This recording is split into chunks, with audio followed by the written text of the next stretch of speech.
Assalamualaikum warahmatullahi wabarakatuh. Selamat pagi, siang, mahasiswa biopsikologi semuanya. Kita bertemu di materi sistem saraf lanjutan dari yang kemarin.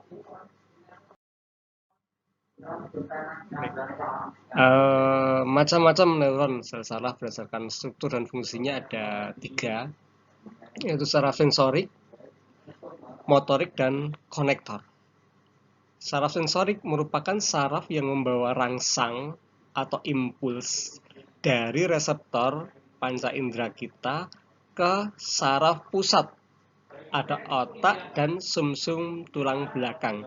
Jadi saraf pusat itu ada 2, otak dan sumsum tulang belakang. Ini akan kita pelajari di pertemuan berikutnya, bagaimana kinerja otak dan sumsum tulang belakang, antara kinerja biasa dan kinerja refleks. Kemudian yang kedua, saraf motorik. Saraf motorik adalah saraf yang membawa rangsang impuls dari saraf pusat, susunan saraf ke efektor. Jadi dari saraf pusat ke efektornya ada otot, ada kelenjar. Jadi dari otak kita atau sumsum tulang belakang kita ke efektor yang melakukan tindakan dari perintah dari saraf pusat. Kemudian saraf konektor yaitu saraf yang menghubungkan rangsangan dari saraf sensorik ke motorik. Kelompok serabut saraf, akson dan dendrit bergabung dalam satu selubung dan membentuk urat saraf. Sedangkan badan sel yang kemarin sudah dipresentasikan kalian, ya, saraf berkumpul membentuk ganglion atau simpul-simpul saraf. Sekarang masuk ke gerakan manusia. Gerak manusia ada beberapa macam. Ya. Gerakan merupakan salah satu cara tubuh dalam menanggapi rangsang, ya, atau efektor kita, ya, menanggapi rangsang berdasarkan jalannya rangsang atau impuls. Gerakan dibedakan menjadi 2, yaitu gerakan sadar dan tidak sadar atau refleks. Ya. Gerak sadar atau gerak biasa adalah gerak yang terjadi karena disengaja atau kita sadari. Saat kita mau menulis, saat kita mau mengikuti kuliah, termasuk gerakan sadar. Pada gerak sadar ini, gerakan tubuh dikoordinasi oleh otak. Rangsangan yang diterima oleh reseptor dari panca indera kita disampaikan ke otak melalui neuron sensorik. Ya. Di otak, rangsangan tadi diartikan dan diputuskan apa yang akan dilakukan. Kemudian otak mengirimkan perintah efektor melalui neuron motorik. Otot atau efektor bergerak melaksanakan perintah otak. Contoh gerakan sadar misalnya menulis. Jadi ayo semuanya apa yang saya sampaikan ditulis. Nah, itu panca indera kita mendengarkan. Dikirimlah ke otak. Otak menyuruh, diproses, kemudian dikirimkan ke efektor tangan kita. Bagaimana, mau menulis atau enggak ini? Nah, kemudian membuka payung, mengambil makanan, atau berjalan, itu semuanya adalah gerakan-gerakan yang sadar. Skema gerakan sadar yaitu dari rangsangan masuk ke reseptor, kemudian dikirimkan saraf sensorik ke otak. Dari otak disalurkan melalui saraf motorik, kemudian diberikan kepada efektor atau otot. Ya, jadi tadi disuruh menulis, diterima indera, dikirimkan ke otak, setelah diproses dikirimkan melalui saraf motorik, efektornya otot tangan kita kebetulan menulis, ayo sekarang ditulis. Nah, itu merupakan gerakan sadar. Kemudian gerakan refleks. Gerakan refleks adalah gerakan tidak disengaja atau tidak disadari karena tidak sampai otak. Impuls yang menyebabkan gerakan ini tidak melewati otak, namun hanya sampai sumsum tulang belakang kita. Ya, hanya sampai sumsum tulang belakang kita. Gerak refleks misalnya terjadi saat kita mengangkat kaki karena menginjak benda-benda runcing. Ada ular, langsung kita melompat. Terus ada lemparan batu, kita menghindar. Ya, gerakan tangan saat tidak sengaja menjatuhkan buku, ditarik, gitu ya. gerakan saat menghindari tabrakan, dan lain sebagainya. Jadi gerakan-gerakan refleks Anda itu yang bekerja dikirimnya hanya sampai sumsum tulang belakang. Skemanya seperti ini di bawah ini. Ada rangsangan, impuls, ada impuls datang, diterima oleh reseptor, ya. Misalnya pada saat Anda ikut demo misalnya, tapi jangan ya kalau Anda ikut demo, ya. Ada lemparan dari teman Anda, ada botol minuman lempar, ya. Diterima reseptor indera, Anda melihat, mata Anda melihat sepersekian detik, ya. Saraf sensori setelah dari indera dilihat, dikirimlah sampai ke tulang belakang.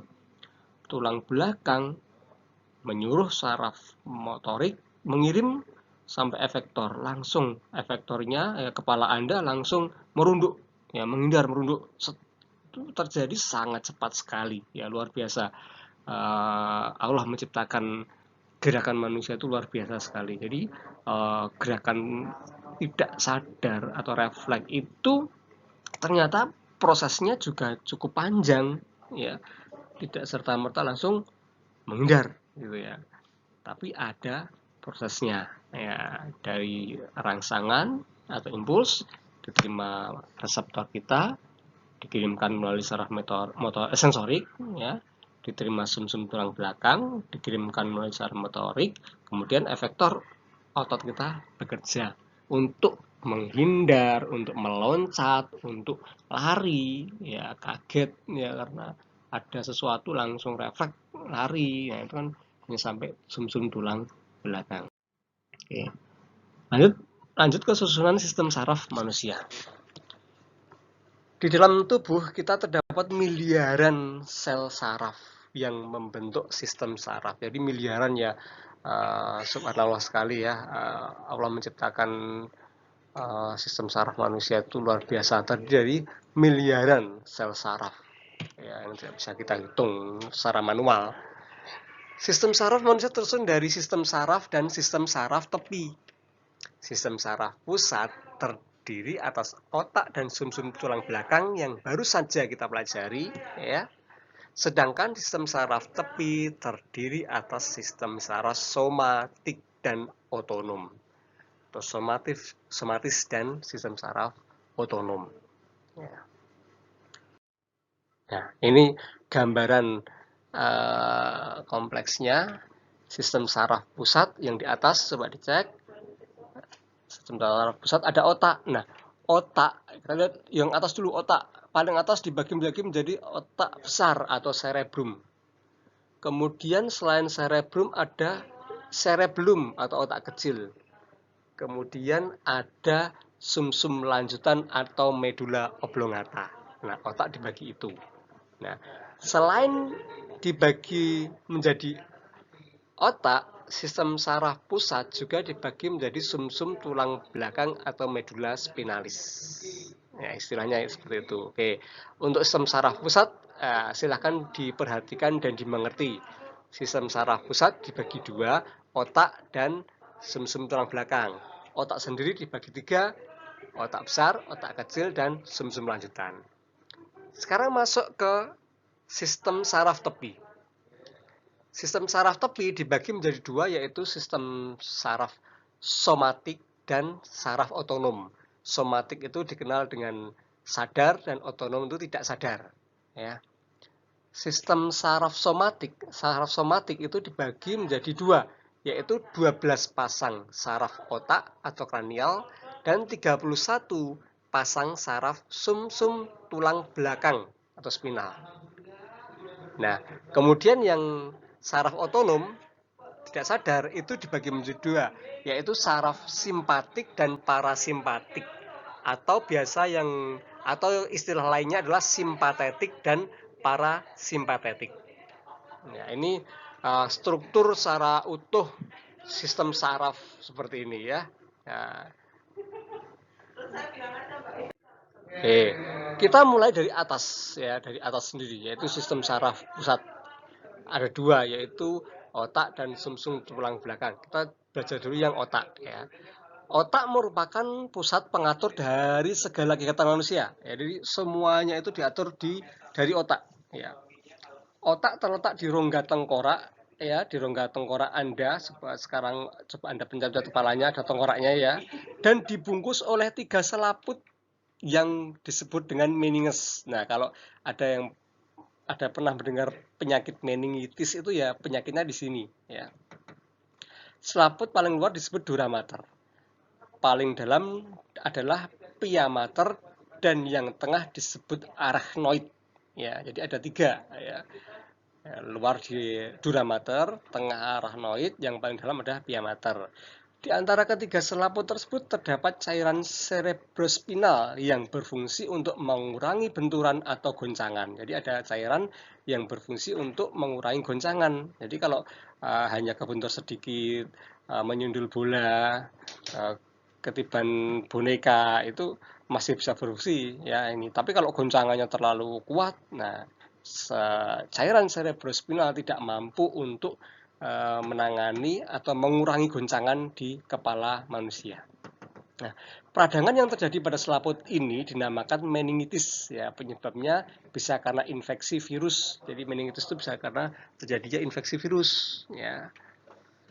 Otak manusia terbagi menjadi 3 bagian, yaitu otak besar, otak kecil, dan sumsum lanjutan. Cerebrum, cerebellum, dan sumsum lanjutan.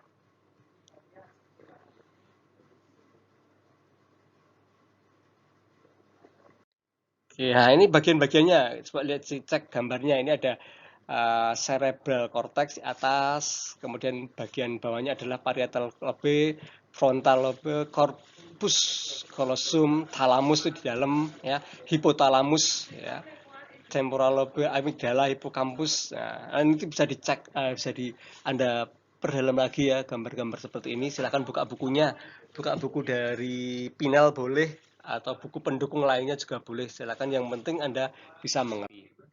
Nah, ini ada tengkorak. Nah, meninges itu di atas itu loh, yang tadi saya ceritakan. Selaput meninges itu di situ, di atas ada tengkorak, selaput meninges ya. Kemudian otak besar itu di bawahnya, itu yang besar, yang lipatan-lipatan itu otak besar ya. Kemudian otak kecil itu di belakang, ke belakang, ada ke belakang, di uh, belakang, istilahnya cerebellum. Kemudian sumsum lanjutan itu agak ke dalam lagi ya, gambar. Kemudian sumsum tulang belakang yang tadi uh, untuk gerakan refleks itu agak di bawah, itu sumsum tulang belakang. Oke, ini bagian-bagiannya lebih jelas. Ada cerebrum, ya, lihat sebelah kiri cerebrum, ada cerebellum, nah, ada di bawah adalah spinal cord. Ya. Oke. Cerebrum ada bagian-bagiannya, silahkan dipelajari lebih. Oke, kita masuk cerebrum atau otak besar. Otak besar memiliki permukaan yang berlipat-lipat, ya, yang seperti Anda bayangkan itulah. Otak yang Anda bayangkan itu disebut dengan cerebrum ya, yang terbagi di atas 2 belahan. Ya. Belahan otak kiri melayani tubuh sebelah kanan, ya, berkebalikan.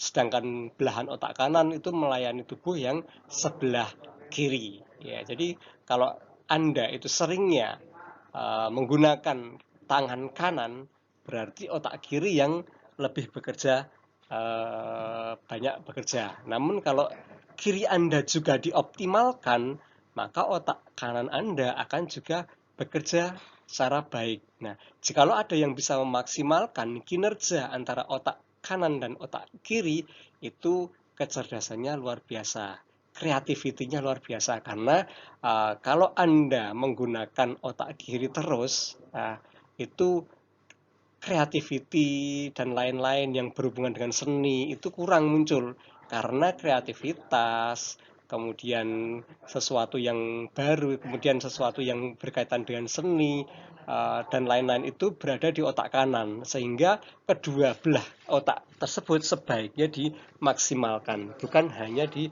otak kiri saja.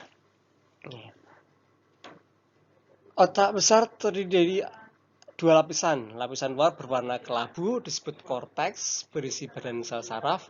Lapisan dalam putih berisi serabut-serabut atau saraf neurit atau akson. Otak besar berfungsi sebagai pusat kegiatan-kegiatan yang disadari, seperti berpikir, mengingat, berbicara, Anda melihat, mengikuti kuliah, mendengarkan, bergerak, itu fungsi dari otak besar ya. Oke, sampai di sini saya kira cukup jelas ya. Cerebrum adalah bagian terbesar dari otak manusia yang juga disebut dengan nama cerebral cortex, forebrain, ataupun otak depan. Itu hanya nama-nama istilah yang sama. Cerebrum merupakan bagian otak yang membedakan manusia dengan binatang ya, karena cerebrum membuat manusia memiliki kemampuan berpikir, ya, akal, analisa, memiliki logika, bahasa, kesadaran perencanaan, memori, kemampuan visual. Kecerdasan intelektual atau IQ Anda juga ditentukan oleh kualitas bagian ini ya. Nah, cerebrum secara umum terbagi menjadi 4 bagian yang disebut dengan lobus. Jadi otak itu dibagi menjadi besar, kecil, lanjutan. Otak besar pun masih dibagi lagi menjadi 4 ya. Coba kita pelajari ya. Nah, ini lobus. Keempat lobus tersebut masing-masing adalah lobus frontal, lobus parietal, lobus occipital, dan lobus temporal. Nah, kita masuk yang pertama, lobus frontal. Merupakan bagian lobus yang ada di paling depan dari otak besar Anda. Lobus ini berhubungan dengan kemampuan untuk membuat alasan. Jadi kalau suka ngelas berarti otak ini yang besar ini.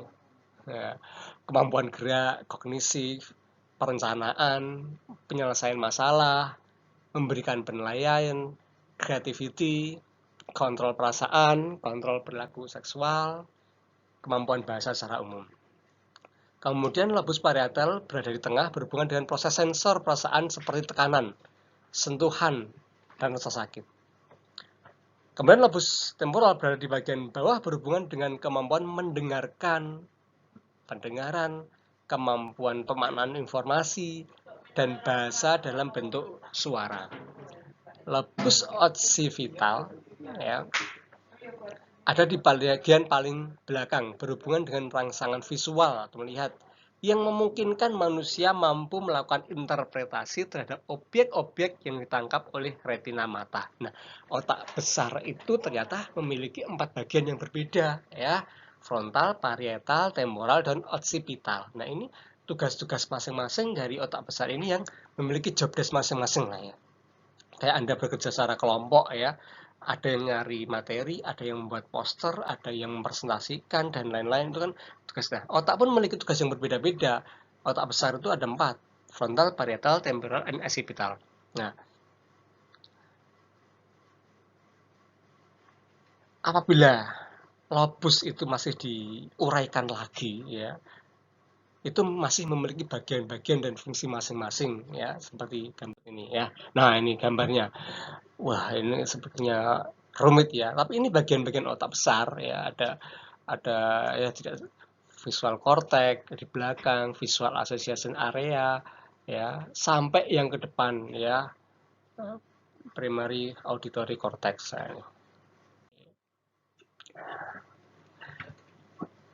Selain 4 lobus tersebut, otak besar juga dibagi menjadi belahan yang tadi kita sedikit bahas, yaitu otak kanan dan otak kiri.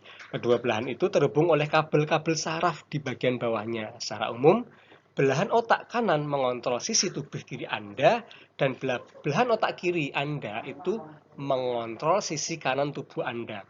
Ya, otak kanan itu lebih bekerja dalam bidang creativity dan kemampuan artistik, sedangkan otak kiri ya itu untuk logika dan berpikir rasional ya.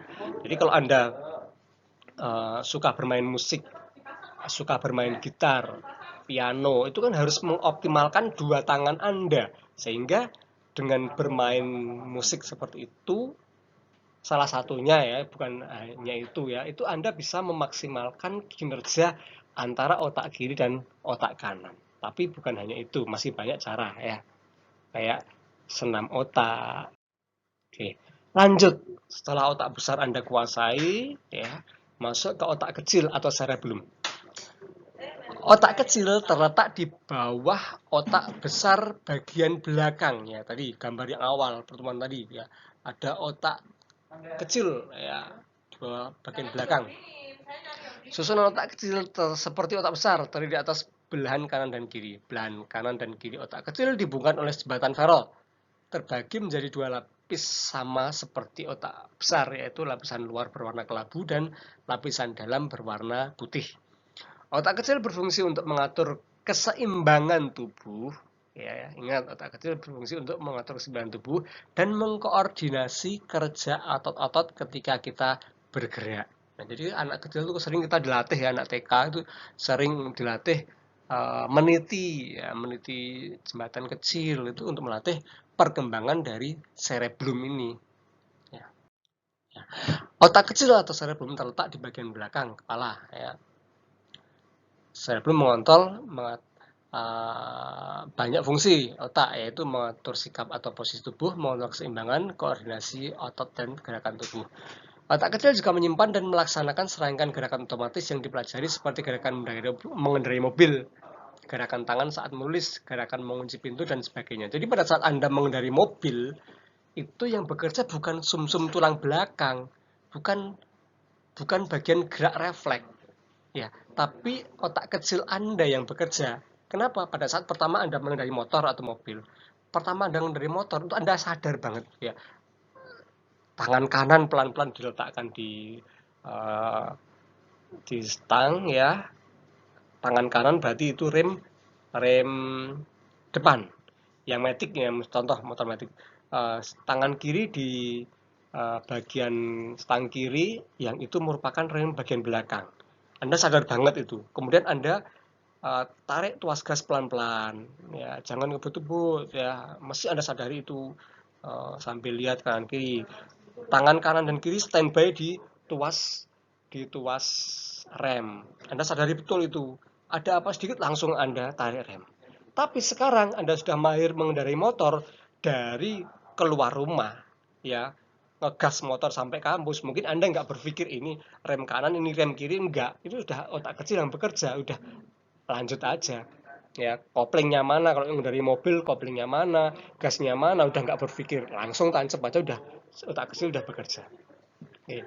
Jika terjadi cedera pada otak kecil, dapat mengakibatkan gangguan pada sikap dan koordinasi gerak otot. Gerakan menjadi tidak terkoordinasi, misalnya orang tersebut tidak mampu memasukkan makanan ke dalam mulutnya atau tidak mampu mengancing bajunya. Jadi ada gangguan gerakan otot, ya, sehingga tidak terkoordinasi secara sempurna, ya. Lanjut ke sumsum lanjutan atau batang otak, terbagi menjadi dua lapis, yaitu lapisan dalam berwarna kelabu karena banyak mengandung badan sel-sel saraf, lapisan luar berwarna putih karena berisi neurit atau akson. Sumsum lanjutan berfungsi sebagai pusat pengendali pernafasan, menyempitkan pembuluh darah, mengatur denyut jantung, mengatur suhu tubuh, dan kegiatan-kegiatan lain yang tidak disadari. Ya, saya yakin Anda nggak menyadari, barusan saya bernafas, barusan darah saya mengalir, jantung saya berdenyut nggak ya, suhu tubuh saya berapa ya, terus tidak Anda sadari. Tapi ini diatur, ya, dikendalikan oleh sumsum lanjutan atau batang otak, ya. Oke. Batang otak sendiri masih dibagi menjadi beberapa bagian, yaitu mesencephalon, medula oblongata, dan pons. Ya, mesencephalon atau otak tengah disebut juga midbrain, adalah bagian teratas dari batang otak yang menghubungkan antara otak besar dan otak kecil. Otak kanan, otak tengah, berfungsi dalam hal mengontrol respon penglihatan, gerakan mata, pembesaran pupil mata, mengatur gerakan tubuh, dan pendengaran. Medula oblongata adalah titik awal saraf tulang belakang dari sebelah kiri badan menuju sebagian kanan badan. Begitu juga sebaliknya, medula oblongata, ya, mengontrol fungsi otomatis otak seperti detak jantung, sirkulasi darah, pernafasan, dan pencernaan. Pons merupakan stasiun pemancar. Nah, ini merupakan stasiun pemancar yang mengirimkan data ke pusat otak bersama dengan formasi retikuler, ya. Pons yang menentukan apakah kita terjaga atau tertidur. Ya, catatannya Kelompok tertentu, orang tertentu mengklaim bahwa otak tengah berhubungan dengan kemampuan supranatural, seperti melihat dengan mata tutup. Klaim ini ditentang oleh para ilmuwan dan para dokter saraf karena tidak terbukti dan tidak ada dasar ilmiahnya. Dulu pernah booming ya waktu saya sekitar SMA, sekitar tahun-tahun 2000-an lah ya, sebelum 2010 itu ya. Itu ada tempat les-lesan ya, les-lesan itu yang berjanji untuk bisa meningkatkan ya kemampuan otak tengah. Iklannya waktu itu anak distimulasi otak tengah, ditutup matanya langsung bisa menghafal banyak bla bla bla. Ya, kemudian yang lain adalah waktu itu anak distimulasi otak tengah, ditutup matanya, disuruh naik sepeda ontel, bisa melewati rintangan tanpa menabrak.